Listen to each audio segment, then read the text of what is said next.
ایک ہوتی ہے عمومی نعمت، اس کا ذکر ضرور کرنا چاہیے تحدیث نعمت کے طور پر، شکرانے کے طور پر، اور ایک اللہ تعالیٰ بعض بندوں پر خاص قسم کی رحمتیں کرتا ہے۔ وہ جو خاص فضل ہے نا خدا کا، جو آپ کے پاس موجود ہے اور دوسروں کے پاس موجود نہیں ہے، اس کا ذکر نہ کرنا بہتر ہے۔ ایک چیز ایسی جو آپ کے پاس خدا کی خاص رحمت سے ہے، واللہ یختص برحمتہ من یشاء، اللہ تبارک و تعالیٰ بعض بندوں کو اپنی رحمت سے خاص کر لیتا ہے، اور آپ کے پاس ہے لیکن دوسروں کے پاس موجود نہیں ہے۔ اگر اب آپ اس کا بار بار اظہار کریں گے تو لازمی نتیجہ حسد ہوگا، اس کا دوسروں کے دل کے اندر تکلف پیدا ہوگا۔ تو اگر اللہ نے کوئی خاص فضل دے دیا ہے تو اس کا بڑھا چڑھا کر ذکر کرنا، کوئی بھی نعمت ہو، اس کی کوئی بھی صورت ہو، آپ جب اس کو بار بار اس طرح بیان کرتے ہیں تو پھر حسد پیدا ہوتا ہے، پھر دل تنگ ہوتے ہیں، پھر لوگ برا بھی چاہتے ہیں، برا بھی سوچتے ہیں۔ اقبال کے استاد صاحب سے کسی نے کہا کہ آپ نے کمال کر دی، اقبال جیسا شاگرد تیار کیا، تو ڈاکٹر اقبال کے استاد فرمانے لگے میں نے تو ساری کلاس کو ہی پڑھایا تھا، میں اس کو الگ سے تھوڑی لے جاتا تھا، میں نے تو سب کو پڑھایا تھا، بس کلاس میں اقبال ایک ہی تھا۔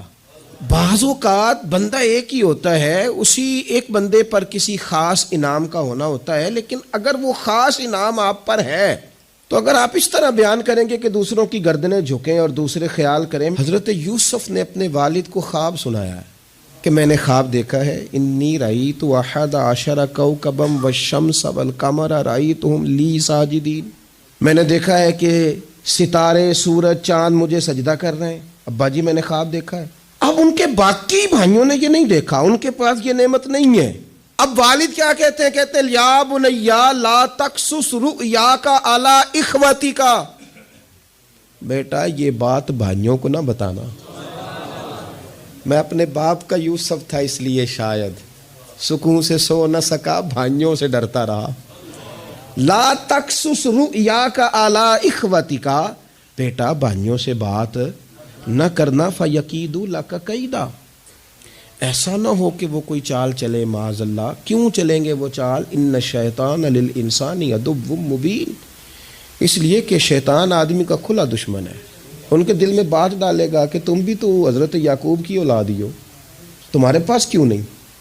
اگر آپ کے پاس کوئی خاص نعمت ہے، نبی پاک صلی اللہ تعالی علیہ وسلم نے فرمایا کہ لوگوں سے چھپا کے نا اپنے مقاصد کی کامیابی پر مدد طلب کرو، چپ کر کے اللہ سے مدد طلب کرو اور مقاصد میں کام کرتے جاؤ، کیونکہ ہر نعمت والے پر حسد کیا جاتا ہے۔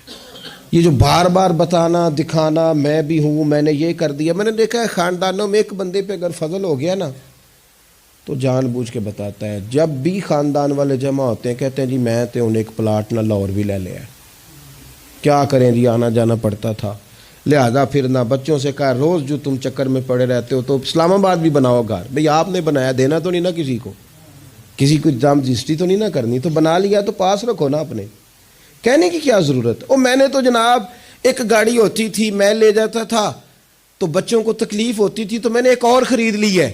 کس کو بتا رہے ہیں آپ؟ کیوں بتا رہے ہیں؟